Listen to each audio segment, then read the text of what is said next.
Hello नमस्कार, मैं doctor Surendra Prasad खंसली, ज्योतिष आचार्य। आज ज्योतिष की श्रृंखला में हम बात करेंगे कन्या राशि की। और कन्या राशि का जो मुख्य गोचर होगा आज के इस ब्लॉग में वो होगा कन्या राशि में इस समय मंगल का गोचर। और मंगल का गोचर जो है ठीक भाग्य स्थान में होगा और वो है गुरु के साथ में। मैं आपसे कहना चाहता हूं कि मंगल जो देवता हैं ग्रहों में, जो जोश के हैं, उमंग के हैं और जो स्फूर्ति देते हैं, वो मंगल है, वो सेनापति हैं। वो आपकी कुंडली में, आपकी चंद्र कुंडली में ठीक जो है भाग्य स्थान पे आ चुके हैं। वहां पर पहले से ही भाग्य स्थान में गुरु भी वहां पर बैठे हुए हैं। अब मैं आपसे ये बताना चाहूंगा कि मंगल जब वहां पे आ रखे हैं, गुरु भी वहां पर आ गए हैं, तो भाग्य में कई तरह की उन्नति जरूर देंगे। ये दोनों जो है मंगल का गोचर जो कन्या राशि के लिए लाभकारी है। अब मैं ये बताऊंगा कि मंगल जो 12 जुलाई से आपकी राशि में आए हुए हैं, भाग्य स्थान में चले गए हैं। मंगल वहां पर गुरु के साथ में है और वहां पर ठीक 45 दिन तक वहां पर रहेंगे। अब अपने साथ में गुरु जो है क्या देंगे? विद्या, बुद्धि, ज्ञान, ये इनको देने वाले हैं। और उनके साथ में उमंग, जोश और स्फूर्ति देने वाले वहां पर मंगल हैं, जो कि दोनों के दोनों आपके लिए शुभ दृष्टिकोण रखते हैं। ठीक है। अब मैं ये बताऊंगा कि जो वो 9वां स्थान है उसको हम पिता का स्थान भी समझते हैं, उसको हम धर्म कर्म का स्थान भी समझते हैं और उसको हम अपना भाग्य समझते हैं कि जो हमने 5वें स्थान से जो मेहनत की है, जो हमने जो एजुकेशन ली है, उसको ड्राइव करने के लिए अब हमारा भाग्य वहां पर साथ देता है, तो उसे 9वां स्थान माना जाता है। और 9वां स्थान में इस समय आपके गुरु और मंगल हैं कन्या राशि के 9वां स्थान में।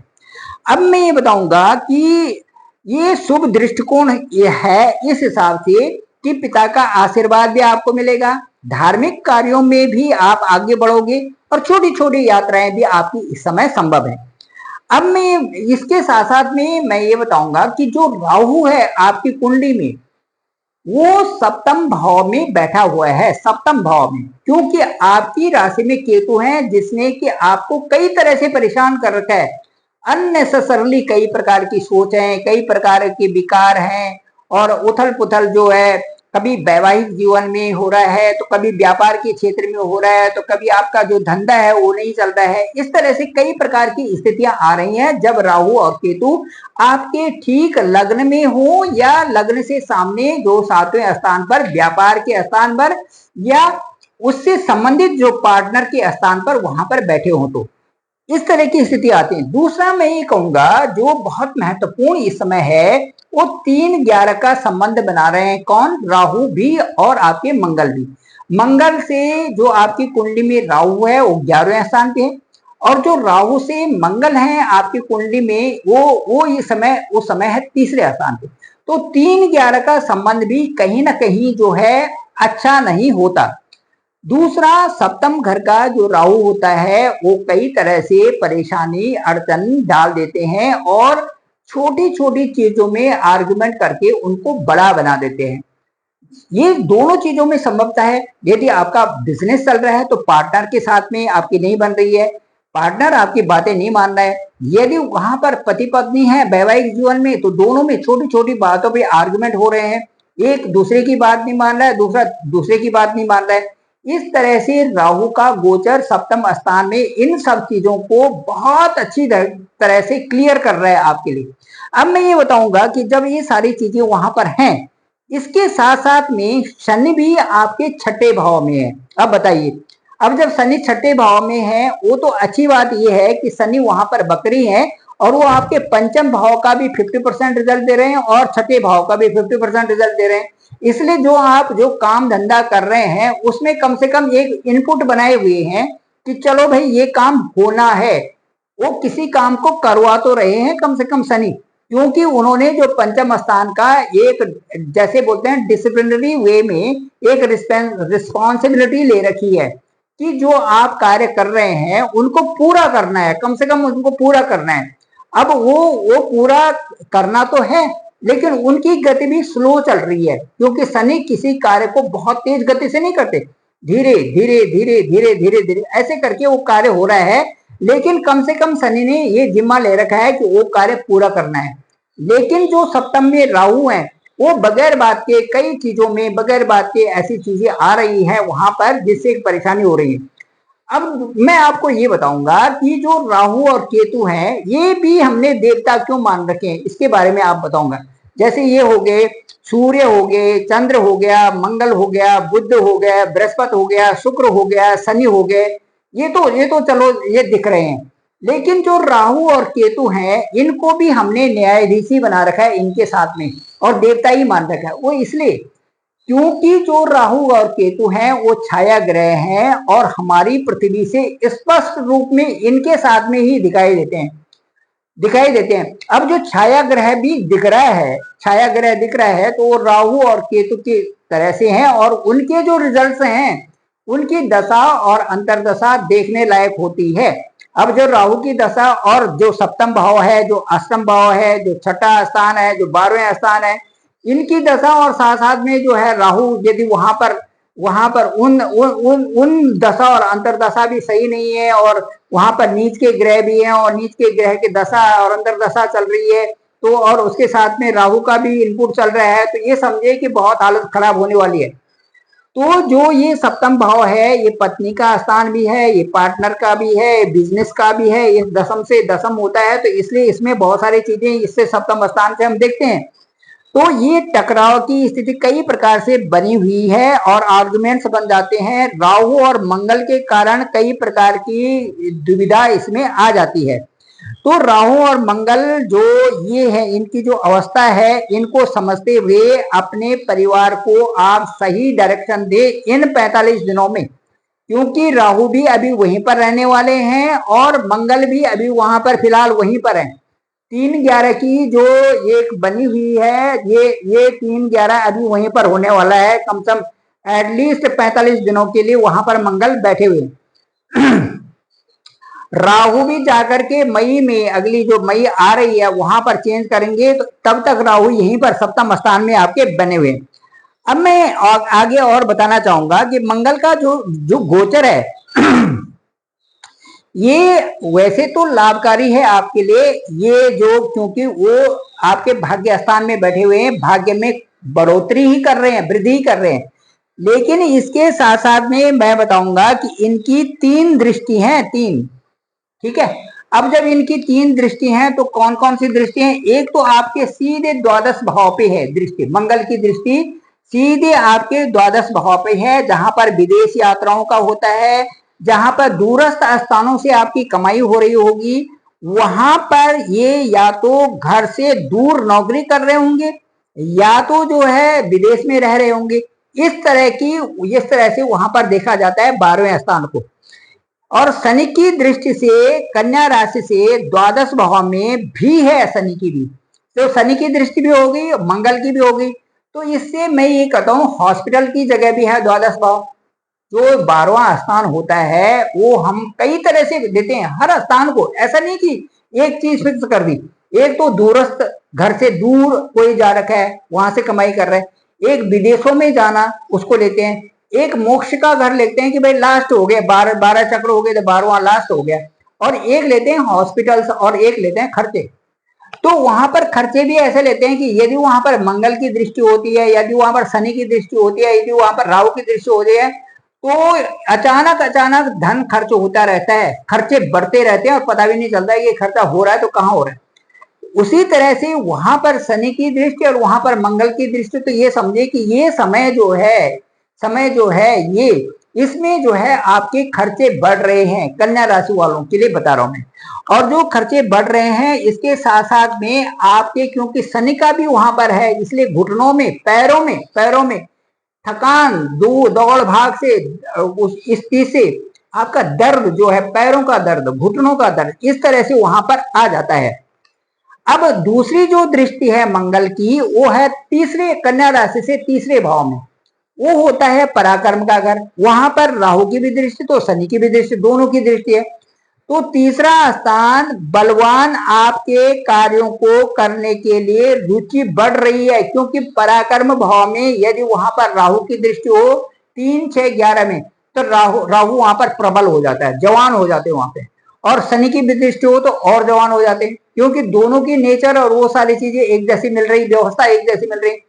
जब दो ग्रहों की व्यवस्था और दो ग्रहों की दृष्टि एक स्थान पर पड़े जो पराक्रम का है, तो कुंडली के कई सारी चीजों को आगे बढ़ाने में सक्षम हो जाते हैं। अब जैसे हम वही कहते हैं ना कि भाई इसमें जब हम कहते हैं ना कि ये जो राहु और केतु हैं, तो राहुर बाहुर बलम करोतु केतु कुलशो नीति नित्यम प्रीतिग्रह भवतु सबसे सर्वेनुकूला ग्रह। और उसके पहले यदि बोलने कि ब्रह्मा मुरारी त्रिपुरांतकारी भानु सती भूमि सुतो बुधस्वे गुरु शुक्र शनि राहु केतवा सर्वे ग्रह शांति ग्रह भवंतु। तो सभी ग्रहों से शांति करने के लिए बोलते हैं, लेकिन स्पेशली राहु से और शनि से ये बोलते हैं कि आप हमारे ऊपर हमेशा आशीर्वाद भी रखें और अनुकूलता भी हमेशा बनाए रखें, क्योंकि इनका जो पराक्रम होता है औरों से ज्यादा होता है। तो पराक्रम भाव में चूंकि ये बैठे हुए हैं, इसलिए पराक्रम भाव में अच्छा होता है शनि और राहु का गोचर। तो वहां पर इनकी दृष्टि है दोनों की, राहु के भी और शनि की भी, जो कि आपके लिए अच्छा है। जो अब इसमें क्या करेंगे वो, इसमें जैसे आपका जमीन जायदाद लेना, फ्लैट खरीदना, कार लेना या दूसरी चीजें लेना, जो आपकी सुख सुविधाएं की चीजें हैं, इन चीजों से आपको लाभ होगा। अब चलिए, राहु और मंगल जो आपकी कुंडली में 3-11 का एक समावेश बना रखे हैं, जो इनका संबंध बना हुआ है 3-11 का बता रहे हैं, उनके दुष्प्रभावों को समाप्त करने के लिए रोज स्नान करके आप हनुमान चालीसा का पाठ करें। साथ ही जिनके परिवार में पति पत्नी के जो किसी तरह से झगड़े बढ़ जाते हैं, वो एक साथ बैठ करके या फिर अलग अलग भी बैठ करके महामृत्युंजय जप का पाठ कर सकते हैं। और जो महामृत्युंजय जप है वो तो सभी जानते हैं, ओम त्र्यंबकम यजामहे सुगंधिम पुष्टि वर्धनम उर्वारुकमिव वंदनात् मृत्योर्मुक्षीय मां मृतात्, ये है। और इसका जाप कर सकते हैं ताकि जो चल रही हैं परेशानियां वो कम हो। इसके साथ साथ जैसे भगवान शिव की पूजा करते हैं, उनके 3 नेत्र हैं, और इसका जब हम अर्थ लेते हैं कि भाई ये महामृत्युंजय जप का जो अर्थ है, तो वो है कि भगवान शिव की हम पूजा कर रहे हैं, उनके 3 नेत्र हैं जो कि सुगंधित हैं और हमारा पोषण करते हैं। जैसे कि एक फल की शाखा के बंधन से मुक्त हो जाता है, जब वहां से फल अलग होता है तो शाखा के बंधन से मुक्त हो जाता है, वैसे ही हे प्रभु हम भी मृत्यु और नश्वरता से मुक्त हो। कहने का मतलब है हमारे अंदर एक ऐसा बल आए, हमारे अंदर एक ऐसी स्फूर्ति आए जिससे कि हम अपने जीवन को सही ढंग से यापन कर सकें।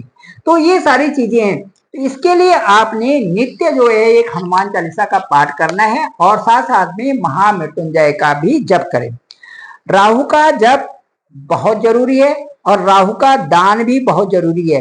तो ये सारी चीजें आप कर सकते हैं। इसके साथ साथ में चूंकि ये तो आपकी ही राशि में है अभी, और ये रहेंगे मई तक, 19 मई तक। तो तब तक जो है आप रोज ये करते रहें हनुमान चालीसा का पाठ और ये चीजें करते रहें। साथ साथ में आप केतु के लिए किसी मंदिर में जाकर के एक लाल झंडा वहां पर केतु के लिए लगाएं, तो ये भी अच्छा रहेगा। तो साथ साथ में मंगल के यदि उपाय मैं बताना चाहूंगा आपको, तो जैसे गुड़ है, चना है, या जो मीठी रोटी गुड़ में रख करके आप मीठी रोटी बनाते हैं, इनको आप नेडी लोगों को दें या फिर गाय को खिलाएं या पानी में बहाएं गुड़ को। तो ये सारी चीजें उसके लिए जो मंगल हैं उनके लिए जो लाल दाल है वो भी आप दान में दे सकते हैं। और ये सारी चीजें करने से, लाल दाल का दान करना, गुड़ का दान करना, गुड़ की रोटी का दान करना, और या फिर गाय को खिला देना, या फिर गुड़ को नदी में बहाना, पानी में बहा देना, इन सारी चीजों को करने से मंगल भी शांत होते हैं। तो मंगल और राहु के जो उपाय हैं ये आपको करनी चाहिए कन्या राशि वालों को, क्योंकि जो है जब भी मंगल और राहु की कहीं पर भी इस तरह से संबंध होता है तो वो कहीं ना कहीं दुख जरूर देता है। ये था आज का ब्लॉग और मैं समझता हूँ आपको पसंद आया होगा। मैं डॉक्टर सुरेंद्र प्रसाद खंसली, ज्योतिष आचार्य। डिस्क्रिप्शन पे मेरा नंबर है 9868280191। मैं आपसे कहना चाहूंगा कि जो आपकी कुंडली है, आपकी कुंडली बहुत महत्वपूर्ण है, क्योंकि आपकी कुंडली का जो लग्न है वो भी बहुत महत्वपूर्ण है। साथ साथ में जो दशाएं हैं और जो ग्रह गोचर की स्थिति है जन्म के समय, वो बहुत महत्वपूर्ण रखती है, दशा और अंतरदशा। और अब जो गोचर कुंडली हम बनाते हैं उन दोनों का मिलान करके देखते हैं कि भाई किस तरह से दोनों का, क्या एक ही दशा तो नहीं है, क्या दशा जो उस समय थी और अब वो किस तरह से परिणाम दे रहे हैं। और अब इस तरह से दोनों को मिला करके एक विश्लेषण से हम आपको बता सकते हैं कि आपका समय कैसे चल रहा है और अगला आने वाला समय आपके लिए जो आर्थिक मामलों में कैसा रहेगा, या आपके लिए जो पारिवारिक मामलों में कैसा रहेगा, या आपके लिए जो एजुकेशन के फील्ड में उनके लिए कैसा रहेगा। इन सब का विवेचन हम आपकी कुंडली के द्वारा कर लेते हैं, जो कि इस डिटेल के अनुसार और जो फर्दर डिटेल होगी उसमें कर सकते हैं। जो बहुत निडी लोग हैं वो मुझे अपना हॉरोस्कोप भेज सकते हैं, ताकि हम जानेंगे कि आपके लिए कौन सा महीना और कौन सा दिन आपके लिए बहुत उचित रहेगा प्रोग्रेस करने के लिए। Thank you very much. आप सभी लोगों का आभार, आप सभी लोगों का धन्यवाद।